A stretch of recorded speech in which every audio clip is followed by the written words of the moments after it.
Hello, everyone, and welcome to Conversations with Matt Delacry. Today, I want to talk about an uncomfortable topic. I mean, I don't really want to talk about an uncomfortable topic. It's not fun. I don't enjoy talking about uncomfortable things, but we need to do it because if we don't, it's not like they're going to go away. Not talking about things doesn't make them disappear. It just makes them get worse. So today, we need to talk about racism. Now, obviously, that's not something I've had to deal with a lot in my life. I'm a white boy living in the US. I grew up in a middle-class suburban household, and racism is frankly not something I've experienced. So I'll let the people who have experienced it talk about it. It's not something that I can really contribute meaningfully on.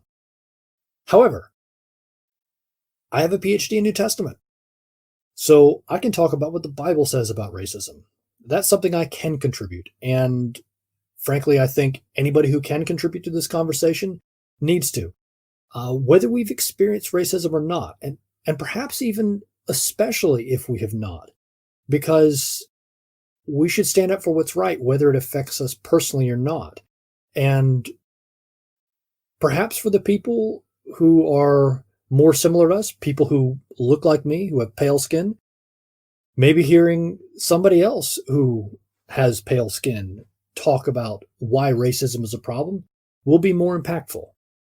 I hope it will be. So that's what I'm trying to accomplish.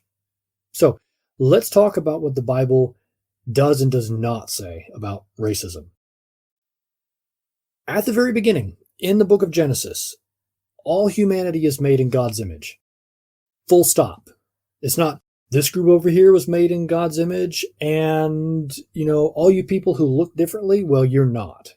That's not how things work.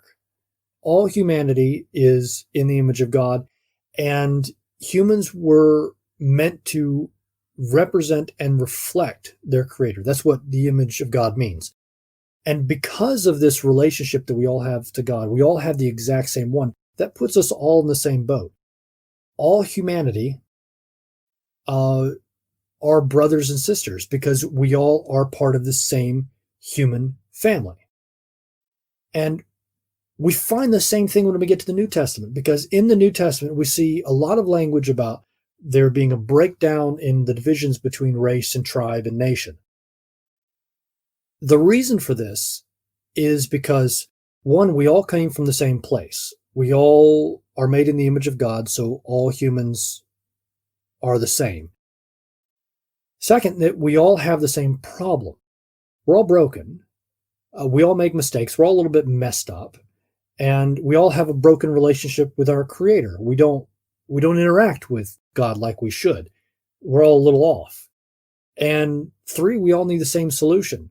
We all need help. We need to have the things that are wrong with us fixed. And we need to have a relationship with God repaired, and we need God's help to do that. So that's what Jesus came to do. So we all came from the same place. We all have the same problem. We all need the same solution. So again, we're all in the same boat. It's not like the people who look one way are different and the people who look another way are, it's not like that. We all come from the same place. We all have the same problem, and we all need the same solution. And because of that, it's not possible to live a Christian life and to be a racist. You can't do both at the same time. Now, I know there are passages in the New Testament that seem to say slavery is okay. Perhaps the longest and most involved passage on slavery in the New Testament is in Paul's letter to the Colossians. I did my doctoral work on the letter to the Colossians. I've studied that passage in great detail. Let me tell you, that's not what it's saying. To explain what he's saying is going to take a minute. I'm going to do a full episode on that in, a little bit down the road, and we're going to do a deep dive into the passage about slaves obey your masters and wives obey your husbands, and what in the world Paul was really doing and saying and whatever. There's a lot there, and it's going to take a while to unpack. We'll get to that. A few years ago, I wrote a brief blog article on, the ancient context of slavery, what Paul was trying to do. If you want the gist of where I'm going, you can read that. It won't take too long. I'll put a link to it in the description. But Paul was not saying slavery is okay. What he was doing is another topic. Again, we'll get to that. The point I'm trying to make is that we all came from the same place. We all have the same problems, and we all need the same solution. We're all broken people who need help. That's the foundation of Christianity. And we all get help from the same place.